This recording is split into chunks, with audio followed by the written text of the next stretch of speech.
Istilah indigo sekarang diartikan secara berlainan dan cenderung lebih luas.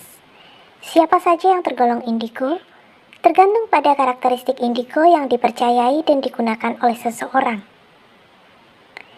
Ini hanya menyoroti salah satu karakteristik yang cukup konsisten muncul pada mereka yang biasa dianggap indigo, yaitu kemampuan untuk melihat dan berinteraksi dengan roh-roh atau mengerti beberapa peristiwa yang terjadi jauh sebelum dia lahir atau juga yang baru akan terjadi di depan.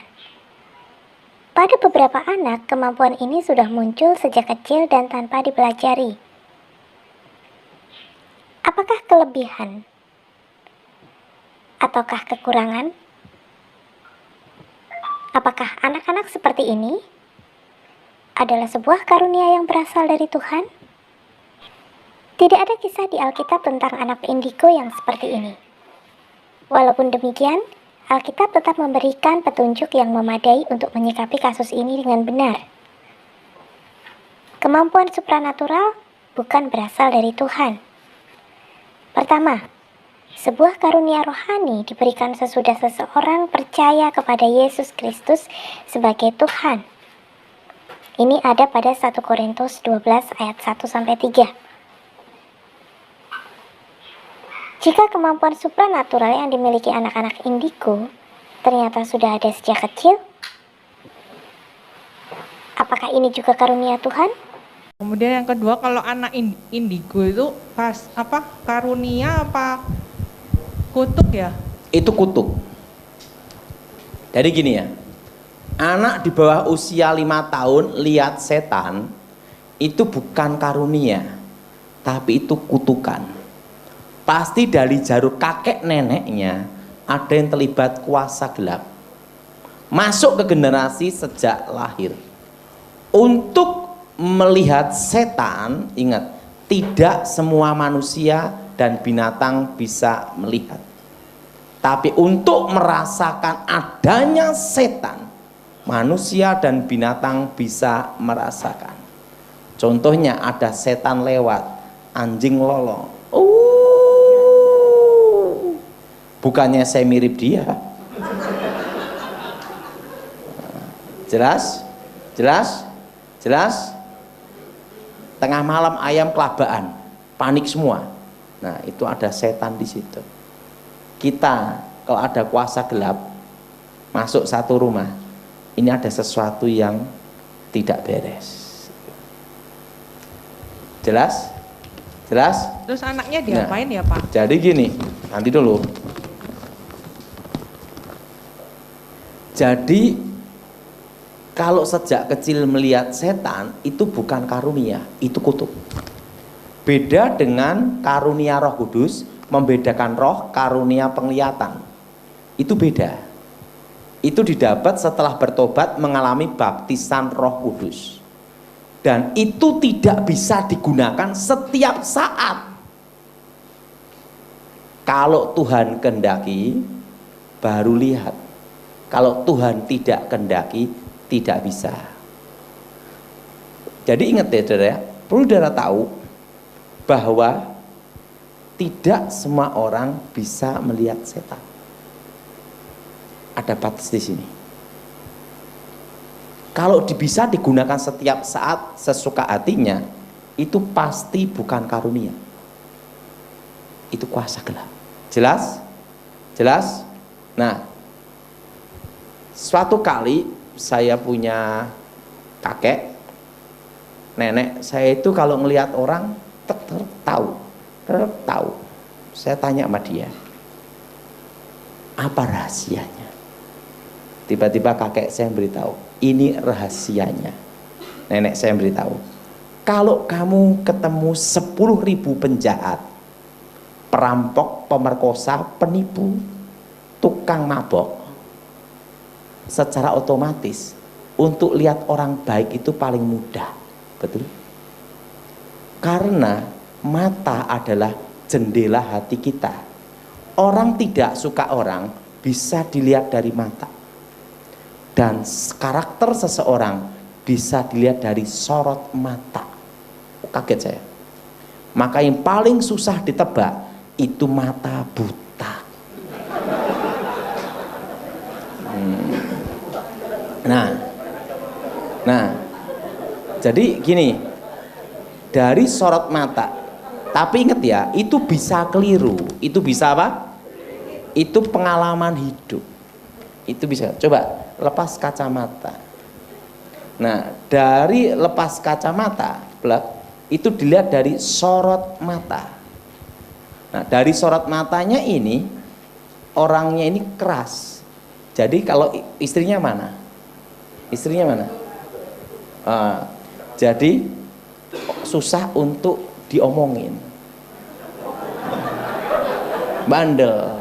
Nah seperti ibu ini, lihat dari sorot mata ada beban mental.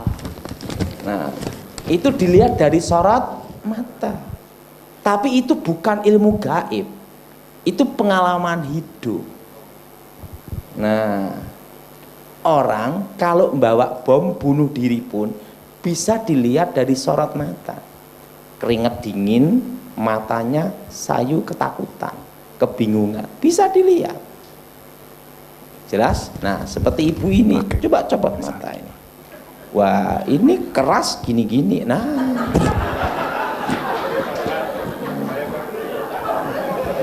ketok nih. Tapi ingat, itu bisa keliru. Karena itu adalah pengalaman hidup. Nah, saya itu udah banyak ngelihat penjahat, perampok, pemerkosa, pencoleng. Otomatis dari sorot mata mereka bisa kelihatan. Jelas? Makanya kalau orang mati, sorot matanya hilang. Nah, tapi gini nih tidak bisa 100% benar. Bisa keliru. Itu tergantung pengalaman hidup. Ini, nah dari sorot matanya gini. Nah, tipe-tipe seperti ini susah ditebak. Nah, artinya saya tebak apa? Orang ini mudah bosenan. Jadi kadang semangat, kadang megah, kadang semangat, kadang megah. Jadi yang nebak yang mumet. Ngerti maksudnya? Jadi tergantung moodnya, ngerti dah? Ngerti, ya kan? Nah, itu jadi kalau pas semangat, nah waktu ditebak wah semangat, tiba-tiba tidak semangat tinggal minggat gitu dah. Nah itu, istrinya mana nih? Tidak ikut. Nah itu dari sorot mata. Tapi gitu tuh bisa keliru. Nah, makanya waktu saya pada waktu zamannya Pak Edi Wibowo, kan saya sering ditanya, ini orangnya gimana? Itu bukan tanya ilmu gaib, bukan. Sorot matanya, karena gini loh, ini pengalaman hidup saya. Orang yang kelihatannya bos, bawa dasi, bawa jas, ngomongnya wah, nggak taunya marketing.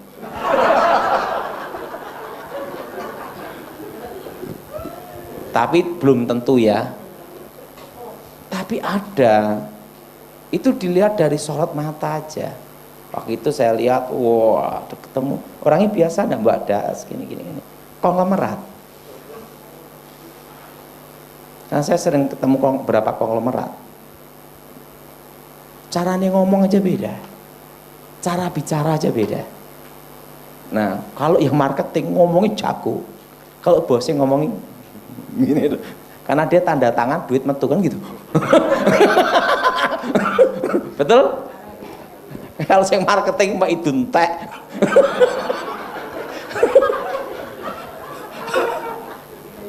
Lah ini pengalaman. Jadi saya beritahu.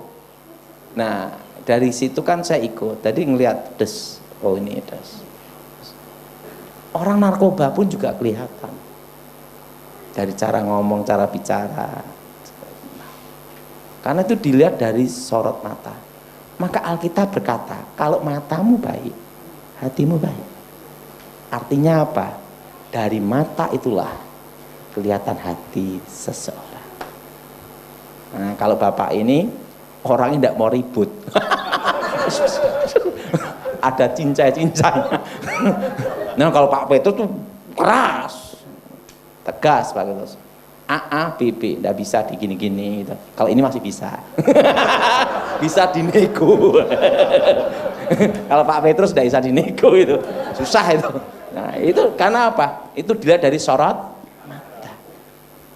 Tipe pemimpin, tipe ini itu beda. Jadi dari sorot mata itulah kelihatan seseorang dalam kondisi apapun. Nah jadi itu bukan ilmu gaib, itu kejiwaan, dan itu bisa dipelajari. Nah cara belajarnya gimana? Gampang, mudah, banyak ketemu penjahat. Makanya yang pinter-pinter itu kalau suka pelayanan di penjara, kan lihat, wah penipu modelnya kayak apa, tukang copet. Yang tahu tukang copet adalah bekas pencopet, betul enggak? Betul? Artinya mereka udah pernah belajar, oh pernah ketemu, pernah ngalami, nah gitu. Oke, lanjut. Ya Pak, ya Kak. Oh, cara untuk memutuskan indigo itu namanya kutuk keturunan, harus dibatalkan dalam nama Yesus. Jadi segala ikatan kutuk keturunan kami patahkan, kami hancurkan dalam nama Yesus. Demi nama Yesus. Oh, keliru lagi. Demi nama Yesus. Jadi segala kutuk keturunan kami hancurkan, kami batalkan, putuskan demi nama Tuhan Yesus.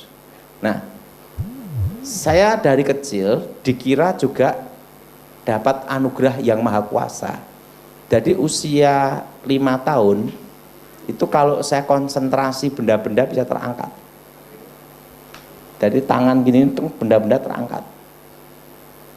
Nah, dikira mama saya itu adalah anugerah dari yang maha kuasa. Nah, usia 7 tahun saya bisa ngangkat lemari tangan gini tak. Nah, waktu itu mama saya kok ada ini kekuatan itu. Nah, jadi pertama ngangkat korek, saya ngangkat lemari, ngangkat bangku. Nah, dan setelah itu usia 8 tahun, kalau saya konsentrasi gini, benda-benda sekitar saya bisa terangkat. Dan sejak kecil saya komunikasi roh. Nah, usia 9 tahun, saya ketemu guru saya. Guru saya memberitahu saya, kakek saya, itu adalah basic dasar ilmu santet. Hanya kekuatan yang menyebar, tidak memfokuskan. Akhirnya guru saya mengajarkan cara memfokuskan kekuatan itu. Nah, dari situlah saya mengerti bahwa roh itu masuk sejak saya lahir. Nah, begitu saya bertobat dalam nama Yesus, udah tidak bisa lagi. Bisa hilang udah.